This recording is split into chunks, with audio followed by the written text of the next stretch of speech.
성문 어귀에 나병 환자 4사람이 있더니 그 친구에게 서로 말하되, 우리가 어찌하여 여기 앉아서 죽기를 기다리랴.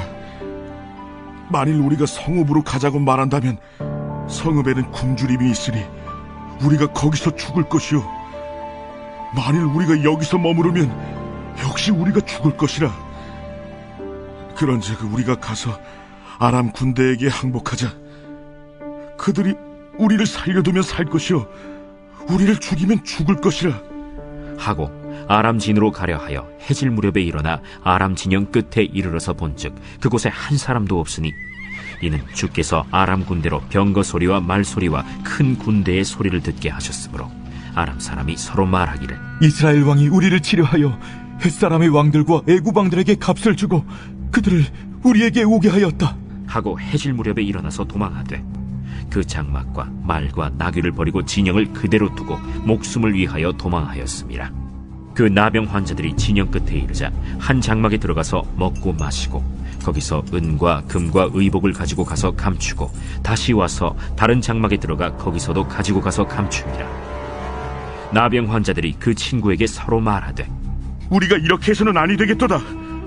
오늘은 아름다운 소식이 있는 날이거늘 우리가 침묵하고 있도다. 만일 밝은 아침까지 기다리면 벌이 우리에게 미칠지니 이제 떠나 왕국에 가서 알리자 하고 가서 성읍 문지기를 불러 그들에게 말하여 이르되, 우리가 아람진에 이르러서 보니 거기에 한 사람도 없고 사람의 소리도 없고 오직 말과 나귀만 메어 있고 장막들이 그대로 있더이다. 그가 문지기들을 부르매 그들이 왕궁에 있는 자에게 말하니 왕이 밤에 일어나 그의 신복들에게 이르되, 아람 사람이 우리에게 행한 것을 내가 너희에게 알게 하노니 그들이 우리가 줄인 것을 알고 있으므로 그 진영을 떠나서 들에 매복하고 스스로 이르기를 그들이 성읍에서 나오거든 우리가 사로잡고 성읍에 들어가겠다 한 것이니라. 그의 신하 중 한 사람이 대답하여 이르되, 청하건대 아직 성중에 남아있는 말 5마리를 취하고 사람을 보내 정탐하게 하소서. 그것들이 성중에 남아있는 이스라엘 온 무리 곧 멸망한 이스라엘 온 무리와 같으니이다.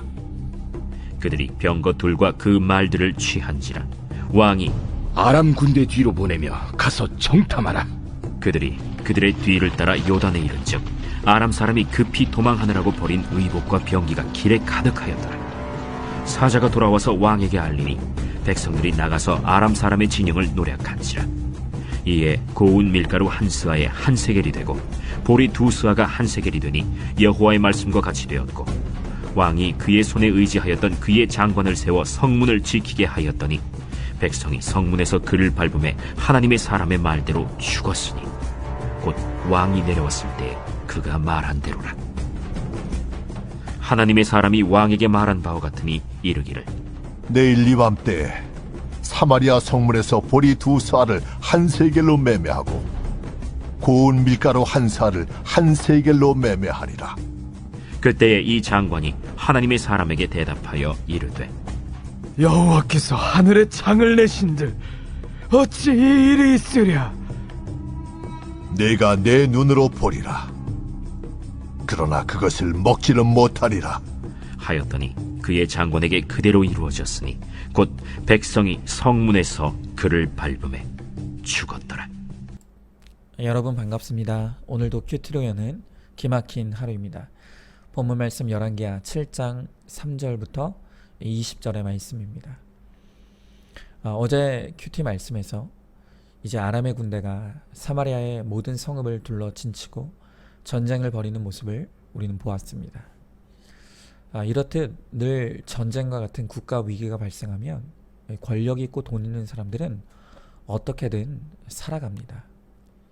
가장 피해를 입는 것은 늘 사회적 약자라고 할 수 있는 어린아이와 노약자, 또 여성과 병약한 사람들이 가장 고통을 당하게 마련이죠. 어제도 우리가 보았듯 지금 이 이스라엘의 왕은 아직 살만한 것 같습니다. 그래서 이 모든 상황에서 자신의 잘못을 인정하고 회개하는 것이 아니라 하나님을 탓하고 선지자를 탓하면서 이제 책임을 회피하는 모습으로 일관하고 있습니다.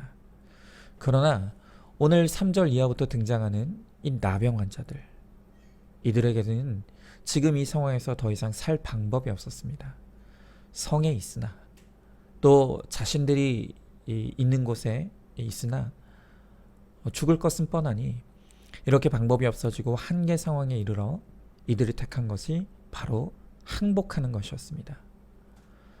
어차피 죽을 거 아람에 항복하면 살려줄 가능성이라도 있는 것이 아니냐는 것입니다. 오늘 이들이 아람 군대에 항복하기로 결정했지만 결국 이것은 이 모든 상황을 만드신 하나님에 대한 항복과 같은 의미입니다.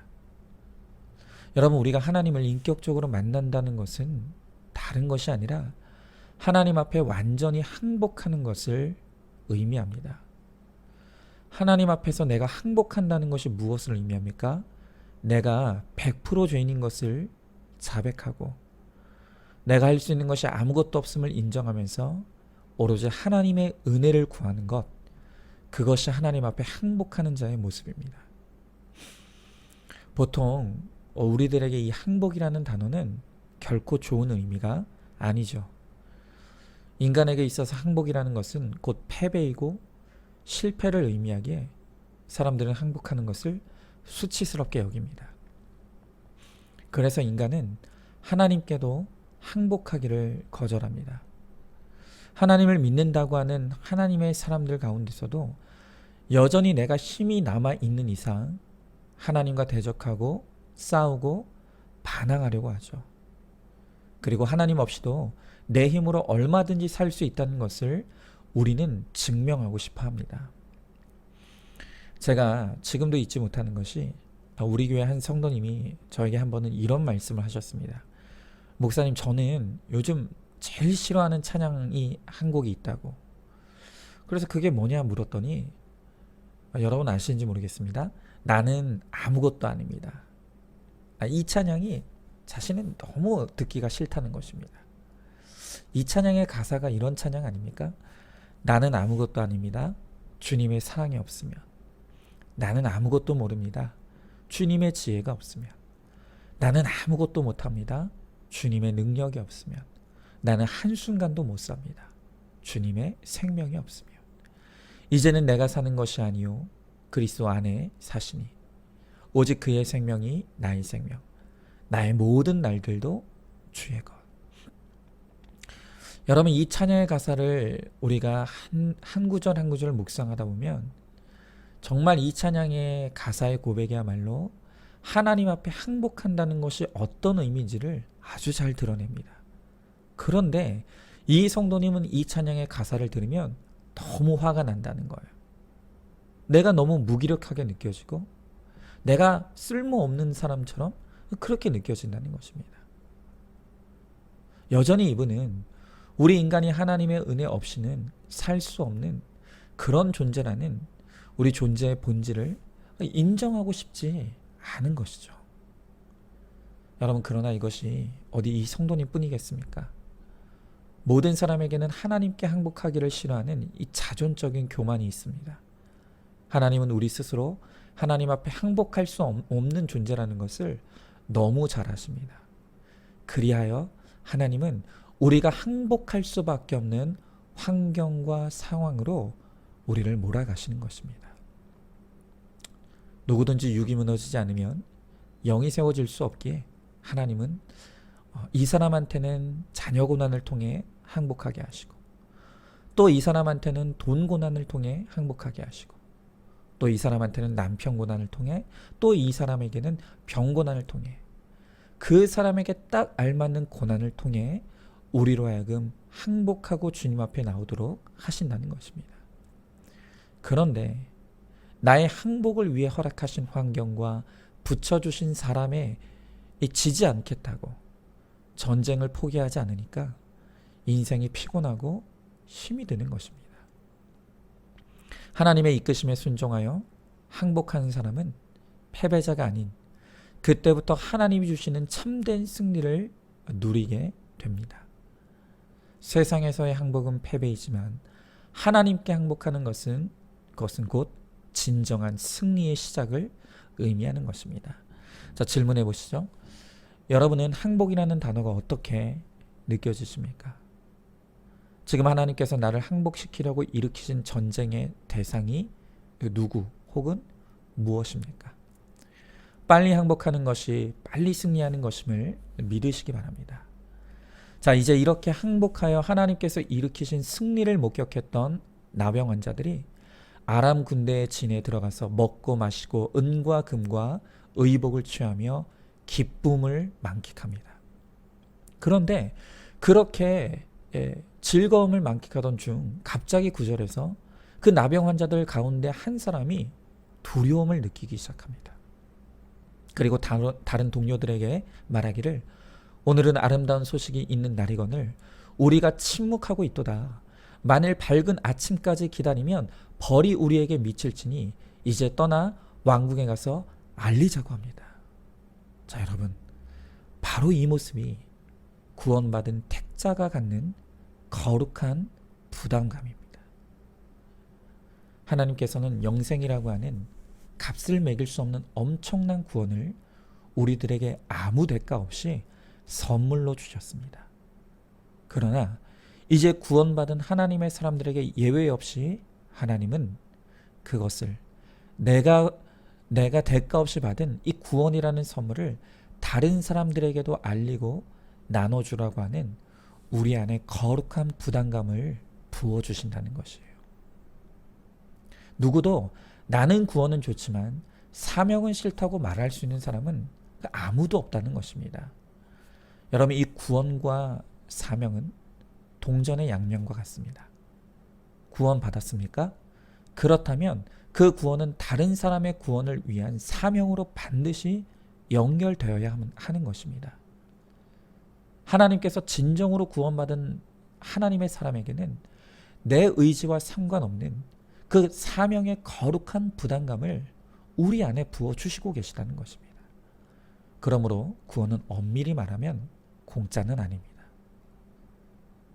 진정한 구원은 또 다른 영원 구원이라는 대가 지불을 요구하는 것입니다. 만약 내가 예수 믿고 구원받았다고 하면서도 다른 사람의 구원에 대한 애통함이나 거룩한 부담감이 없다면 내가 여전히 어린아이의 성숙하지 못한 신앙에 머물러 있거나 아니면 내 믿음의, 내 구원의 이 진실성 여부를 심각하게 고민해 볼 필요가 있습니다. 여러분, 성경에는 이 하나님이 부어주시는 거룩한 부담감에 대한 고백들이 곳곳에 기록되어 있습니다. 예레미야 20장 9절에서 예레미야 선지자는 이런 고백을 하죠. 내가 다시는 여호와를 선포하지 아니하며 그의 이름으로 말하지 아니하리라 하면 나의 마음이 불붙는 것 같아서 골수에 사무치니 답답하여 견딜 수 없나이다.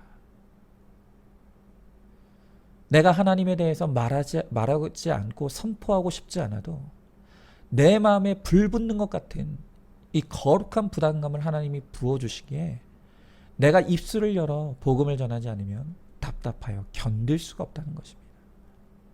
또한 고린도전서 9장 16절에서 바울은 이런 고백을 하죠. 내가 복음을 전할지라도 자랑할 것이 없음은 내가 부득불할 일임이라. 만일 복음을 전하지 아니하면 내게 화가 있을 것이로다. 이 바울에게도 내가 받은 이 구원을 전하지 않으면 오늘 당장에 하나님으로부터 화를 입을 것 같은 이 거룩한 부담감이 나로 하여금 오늘도 입술을 벌려 복음을 전하게 한다는 것입니다. 여러분, 이 좋은 복음, 구원은 나만 누리라고 주신 것이 결코 아닙니다. 오늘도 하나님은 내게 이 아름다운 소식을 전하라고 거룩한 부담감을 부어주십니다. 미루지 마십시오. 결과는 하나님께 맡기시고 전하시기 바랍니다. 나의 전도함과 사명 감당을 통해 주님이 주시는 또 다른 생명 낳는 역사를 누리는 우리 모두가 되기를 소망합니다. 자, 질문해 봅니다. 오늘 한 사람 이상에게 우리 교회 주일 설교와 새벽 큐티 설교 그리고 큐티인을 소개하고 그들로 하여금 듣고 읽어보기를 권해보시기 바랍니다. 자, 마지막으로 이렇게 나병 환자들이 하나님이 주신 승리의 소식을 전할 때 그것이 이스라엘의 왕에게도 들렸습니다. 그런데 여전히 항복이 안 되는 이 왕의 반응이 무엇이죠? 12절에 보니까 왕은 이 모든 게 다 아람 군대의 작전이라는 것입니다. 도망간 척하고 숨어 있다가 그들이 나오면 그때 치려고 하는 수작에 불과하다는 것입니다. 그때 13절에서 이 왕의 신하 중 한 사람이 왕에게 건변하기를 성중에 남아있는 말 5마리를 취하여서 정탐을 보내자고 합니다. 그러면서 이렇게 말합니다. 그것들이 성중에 남아있는 이스라엘 온 무리 곧 멸망한 이스라엘 온 무리와 같으니이다 라고 말합니다. 오늘 이 말의 뜻은 성에 남으나 아람의 진으로 가나 이러나 저러나 어차피 죽는 것은 마찬가지니 손해볼 것이 없습니다. 이 뜻입니다. 여러분, 이 신하의 이 생각이 얼마나 지혜롭습니까? 오늘 이 신하가 왕에게 하는 이 권면의 말은 우리에게 적용과 순종이 얼마나 중요한지를 일깨워 줍니다. 여러분, 지금 우리들 가운데서도 이러나 저러나 방법이 없어 정말로 힘들고 죽어가고 있는 성도들이 있습니다. 근데 이러나 저러나 방법이 없으면서도 우리 안에 끊임없이 의심과 불신을 하면서 내가 큐티한다고 될까? 순종한다고 정말 될까? 밤낮 고민만 하고 의심만 합니다. 큐티를 하면서 뭔가 깨달아져도 또 속으로 이런 의심을 하는 것입니다. 내가 이게 이렇게 깨달은 것이 뭔가 나 혼자 짜맞춘 것은 아닌가? 어차피 이러나 저러나 방법이 없고 할 수 없는 것이 있는 것이 없음에도 불구하고 여전히 이렇게 의심과 불신만 하면서 아무것도 적용하지도 순종하지도 못하는 것입니다. 여러분, 그러나 고민만 하고 의심만 하다가는 다 죽습니다. 그렇게 머리 싸매고 있다가 아무것도 못할 바에야 순종해 보라는 것입니다. 적용해 보라는 것입니다. 여러분, 저도 이 큐티 사역을 할 때 제게 무슨 대단한 확신과 믿음이 있어서 이것을 시작했던 것이 아닙니다. 제가 교회의 분란으로 정말 힘든 시간을 보낼 때 오늘 이 신하의 말처럼 내 형편과 상황을 보니 이러나 저러나 방법이 없고 망할 것밖에 없어 보였습니다. 그래서 어차피 방법이 없으니 이러나 저러나 내가 할 수 있는 게 없으니 그래, 그러면 큐티나 해보자. 큐티하면서 내 죄만 보면 하나님께서 살려주신다고 하니 속는 셈 치고 해보자. 그냥 이렇게 시작했던 것입니다. 그런데 너무 감사한 것은 제가 이렇게 긴가민가하며 비록 불신과 의심의 마음이 있었지만 그러나 억지의 마음으로라도 순종하며 큐티를 시작했을 때 하나님은 그 작은 순종조차도 저의 믿음으로 여겨주시고 또 저를 기쁘게 받아주셔서 그 큐티를 통해 저를 회개시키시고 저의 회개를 통해 교회를 회복시켜 주시는 승리의 은혜를 누리게 해주셨습니다. 여러분, 고민해서 해결될 것 같으면 밤낮 고민해야죠. 의심해서 좋을 것이 있다면 밤낮 의심하시기 바랍니다. 그러나 그렇게 하다가는 이러나 저러나 방법이 없는 것은 마찬가지인데도 그렇게 밤낮 의심하고 또 밤낮 그렇게 생각만 하다가는 결국 다 죽는 것입니다. 이제는 순종해 보시기 바랍니다. 이러나 저러나 방법이 없다면 이제는 적용해 보시기 바랍니다. 큐티를 펴십시오. 큐티를 묵상하십시오. 그리고 그 가운데 내 죄가 깨달아지는 것이 있다면 회개하시기 바랍니다. 그리고 하나님께서 적용하라고 하시는 것이 깨달아지는 것이 있다면 적용해 보시기 바랍니다. 내가 억지의 십자가를 지는 심정으로라도 그것을 해나갈 때 하나님은 그조차도 나의 믿음으로 받아주시고 하나님은 반드시 영육간에 구원해 주시는 은혜로 여러분들과 반드시 함께 주실 줄로 믿습니다. 자, 질문해 봅니다. 지금 이러나 저러나 방법이 없는 상황 가운데 내가 있습니까? 그런데도 큐티에 대해 여전히 의심과 불신으로만 가득하고 고민만 하고 있습니까? 이러나 저러나 방법이 없기는 마찬가지니 큐티를 통해 살아난 다른 사람들의 간증과 고백을 믿어보고 시작해보면 어떻겠습니까? 오늘은 마지막으로 오랜만에 찬양 한 곡 듣겠습니다. 아까 제가 소개했던 그 성도님이 제일 싫어하는 찬양이라고 했던 그 찬양, 나는 아무것도 아닙니다. 오늘 이 찬양 우리 함께 들으시겠습니다. 오늘도 큐티로 기막힌 하루를 살아내는 하늘가족 공동체 우리 모든 성도님 되시기를 주님의 이름으로 축복합니다.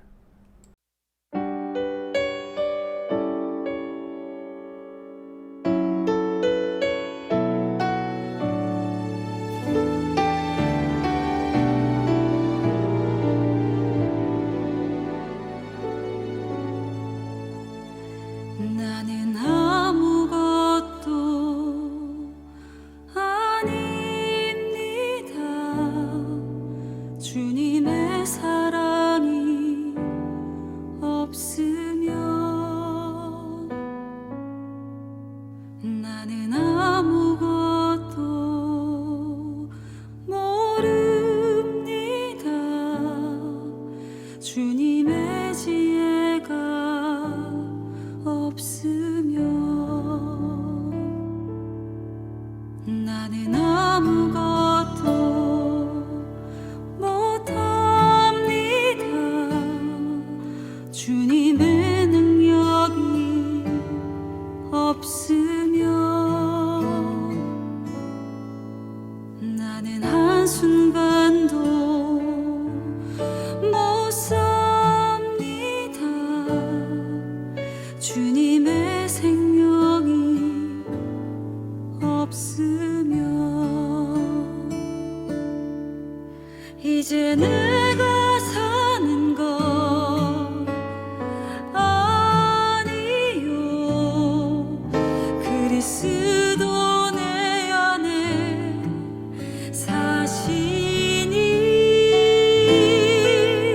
오직 그의 생명이 나의 생명 나의 모든 날들도 주의 것 나는 오직 한 분 바랍니다. 나의 아버지 나의 구원 나의 주 같이 고백하겠습니다. 나는 아무것도 아닙니다.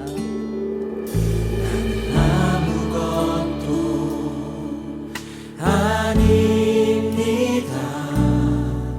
주님의 사랑이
주